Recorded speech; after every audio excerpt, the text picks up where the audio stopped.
Good evening, everyone. Welcome to the town meeting of Stanley Town Council. Nice to see everybody here.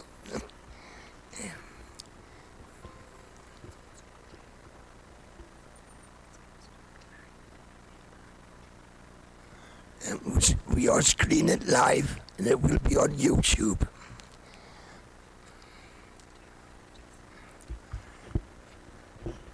Number 2, apologies.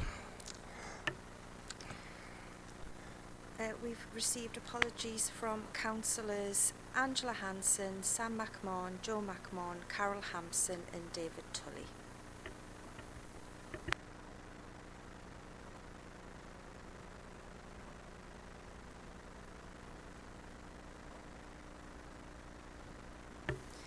Okay, if we move on to agenda item number 3, minutes of the annual town meeting from the 26th of May 2021. Council are requested to note and approve the minutes.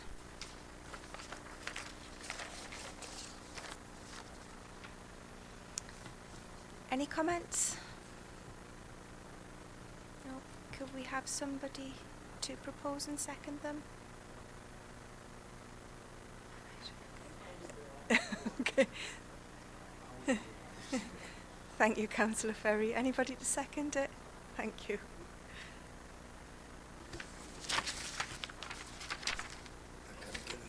That's fine. So if we could move on to agenda item number 5, which is a report of the leader of the council.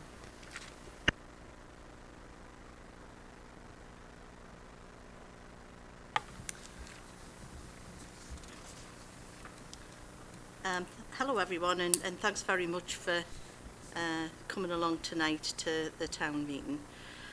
This has been an extremely strange year where we're just starting to begin the recovery from the impact of coronavirus, which has had a personal impact for some in our communities and an economic impact for organisations such as ours. The financial impact upon ourselves has meant that we needed to explore how we were spending the public purse, which we are entrusted on behalf of our communities.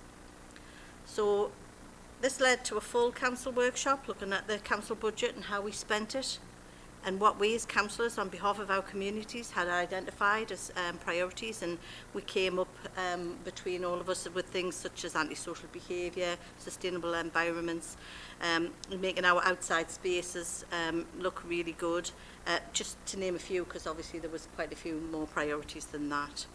So looking at our budget, this helped us to identify where the budget needed to be spent. And we made a unanimous decision at full council to also begin the process of bringing together information about the civic hall. So this was information about the condition of the building, the financial subsidy given, the programme, the usage, and this was in order for us as full council to make decisions about the way forward in the financial climate we found ourselves. And this work culminated in a new updated D3 report, which I have to say, we have undertaken the start of our community events programme with a successful fireworks display. We've had a beacon lighting for remembrance, as well as a great ceremony for the Queen's Jubilee as part of the national programme. Something to be very proud that we were part of. We will continue with our Play in the Parks, which will be themed for the Jubilee across this Jubilee year. And they're going to take the form of an afternoon tea party with lots and lots of events and other partners actually in attendance, and they'll be across the whole of our communities as they always are. We've got Armed Forces Day, and these are all wonderful events for our communities, and they're always very, very well received. We've also funded some wonderful organisations to deliver services to our community. We've helped with things such as the debt advice service based in the venue, and they're now doing a lot of outreach work in our communities to make sure that we're supporting everyone. Packed House, just for women, and all of these services couldn't really do what they do without our support here at Stanley Town Council, and I think we need to acknowledge that. And I would especially like to mention the Just for Women Centre, who were recently awarded the Queen's Medal for voluntary services. A wonderful thing to have in our area, and again something to be proud of, and again something which we at Stanley Town Council have supported them to be able to achieve. So all in all, it has been a strange year up until now, but we will be continuing with the good work until we get to next year, and probably all of this will start all over again, budget setting, etc. So thanks very much. Any questions, anyone? No? Thank you. Okay, thank you, Councillor Stevenson. We'll move on to item 6. However, obviously item 4, because we haven't got previous town mayor, we're unable to take an update from her at the meeting. So I'm sure Councillor Milburn will provide us with something that we can share. So if we move on to item 6, which is presentation from partners, unfortunately we don't have any guest speakers for this evening's meeting.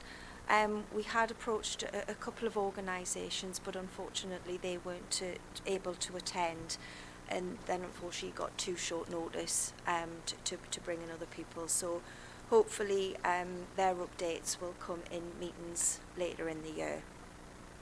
So if we can move on to item 7, which is the report from our committee chair.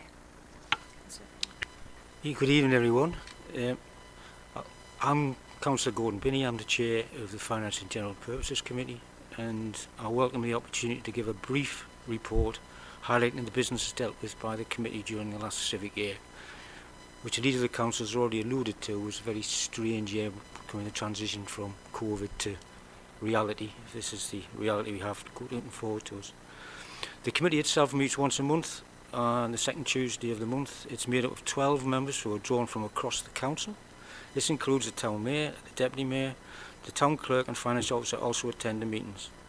I consider this to be the general workhorse committee of the council, making recommendations to the full council, and this is the type of tasks which have been included in its activities during the year. It scrutinises and approves the monthly finance report.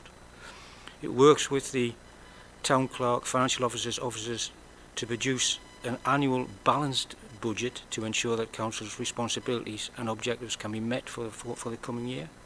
The 22-23 budget has been drawn up by the committee and approved by full council, and as the leader of the council alluded to, there was quite an extensive process involved. It works with council work groups to ensure that good services are provided to the public. These groups include the Governance Working Group, which recently approved the appeals policy, publicity policy and code of conduct for members. During the year, risk assessments have been updated and audits have been carried out. This work is ongoing, but this ensures that the policies and procedures are being correctly applied and ensure good governance is taking place within the council. During the year, the committee have worked with events groups to produce a series of community events aimed at helping the community to recover from COVID. As the leader of the council has alluded to, these include the 5 Play in the Park events, Miners Sunday, Christmas events, pantomime at the Civic Hall, all of which have been well received, and they've also been working with some preparations for the Queen's Jubilee. Again, the leader of the council has mentioned some of those activities. In addition to the committee has also worked with partners such as Just for Women, Packed House and the AP to aid the community. Funds have also been provided to the advice service, which helps people with food banks, money advice, citizens advice and universal credit. Funds have also been provided to Stanley Fund, who in 21-22 received 16 applications for grants from the local groups, 10 of which were approved to the value of £93,962, which benefits 3,100 local people. And again, one of the main issues going forward, which again the leader of the council has alluded to, is the review of the current Civic Hall buildings and activities taking place. I'd also like to take this opportunity to thank the members of the committee for all the hard work they've done over the previous year, and look forward to working with them in the current year going forward. Thank you very much. Any questions? No? Thank you, Councillor Binney. If we can move on to item 8, which is the report of the Town Clerk. So, firstly, I'd like to thank everyone for attending tonight's town meeting. Many of you will know that I haven't been in the Town Clerk at Stanley Town Council for very long, and in some respects I'm still very much finding my feet with lots of varying matters to get my teeth into. I think it goes without saying that the pandemic was a difficult time for both people and businesses, and the Civic Hall being in one of those businesses significantly affected by the pandemic. However, with hard work of a small team of staff, the Civic Hall is starting to return to that place to be, with some fabulous shows and events taking place. Looking forward to the future, Stanley Town Council have a fabulous events programme for the year, including a number of Jubilee-themed play in the parks, Armed Forces Day and Blooming Good Fun Awards, to name but a few. This year also sees the community remembering the 75th anniversary of the Louisa Morrison mining disaster. Also, a personal favourite of mine is the stone and lettering installation at the Beacon site, which was the first event of our Platinum Jubilee year. This installation was suggested by Councillor David Tully. This showcases the work of the schools in the area and what the Jubilee means to them. Stanley Town Council also continue to work and financially support a wide variety of organisations, including the Stanley Advice Service, Pact House and Just for Women. I very much look forward to working in partnership with all town councillors and the residents in Stanley for the future. And finally, I'd like to thank everyone for the warm welcome I have received since coming into post, although I have to say a special thanks to the rest of the office team for their endless supply of treats and coffee. Any questions? No? Right. So we can move on to, sorry, I feel like it's my show tonight, I do apologise. So if we can move on to item 9 of the agenda, which is the financial performance. Unfortunately, our finance officer is unavailable to be here tonight because she has actually broke her hand following a fall.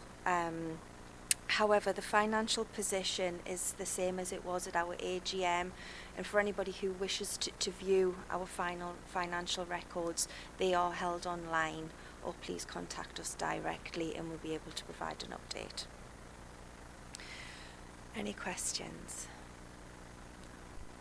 So this moves us on to our item 10, which is an open forum. This evening we don't have any members of the public joining us, but we have had one question submitted from one of our electors of Stanley. So if I can read that question out, we are able to provide a response to it. I would like to submit a question to the leader of the Labour group at Stanley Town Council, Jeanette Stevenson. Is it true the Labour group want to close the Civic Hall? This would be a disaster for the community given that there is very little in Stanley as it is. What are your plans? What could possibly be a good enough reason for this? It is shameful that it has not had the investment it deserves. Councillor Stevenson, if you could respond. Yeah. Before I do answer that question, I would just like to go back to the finance item and just say, can you give our very best to Anne and hope that she gets well soon. I will do. I am speaking to her tomorrow. Yeah, thanks. Okay.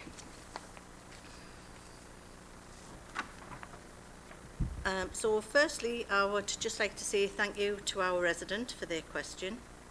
And then just by way of background, make the point that all of our councillors are working together to take a look at the situation we find ourselves in with regards to the Civic Hall.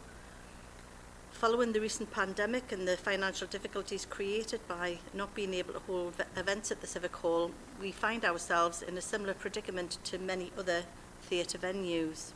And then when you add in a number of maintenance issues to the mix, we found ourselves in an extremely difficult financial position. Some of the examples of current issues that we are being faced by are the whole of the heating system being condemned. We currently have no working heating in the building, an issue for both staff and also for the community groups wanting to use the buildings on a commercial footing. Our roof, which is built in 3 separate sections, needs significant repair and has suffered from attacks through antisocial behaviour.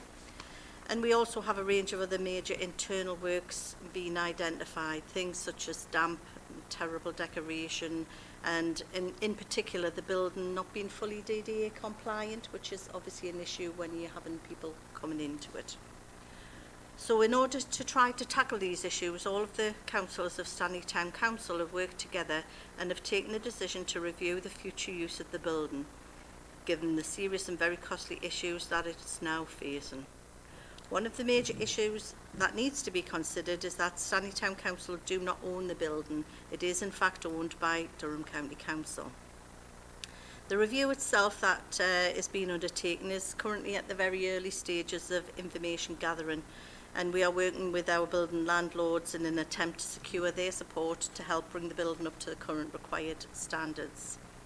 And just by way of a bit of context about the decision-making process at Stanley Town Council, I would like to point out that as a leader of Stanley Town Council, I represent all of our councillors, no matter what their political persuasion, and I'm elected by all members of this council to undertake that role.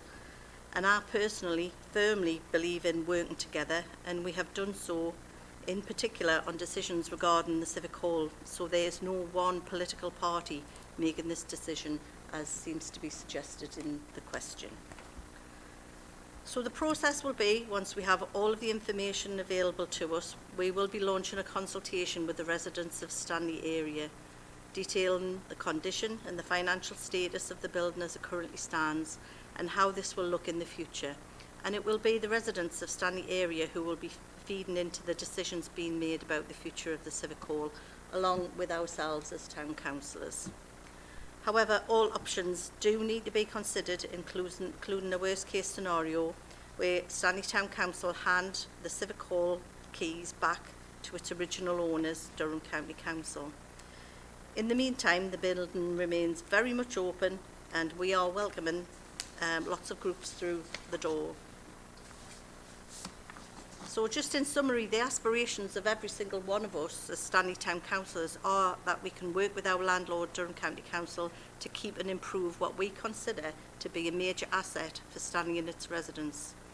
County councillors, who are also town councillors, are meeting with Durham County Council next week, and we are very hopeful that this will be a productive meeting, allowing these aspirations to become a reality. But this can only happen if Durham County Council helps us achieve them. And I hope that answers the lady's question. Thank you, Councillor Stevenson. Are there any further questions or comments? We haven't had any comments or questions via our online YouTube feed this evening. No? Okay, so I will move to close the meeting and thank everybody for attending. And we'll see you tomorrow for those who are attending our Finance and General Purposes meeting. So many thanks. Thank you.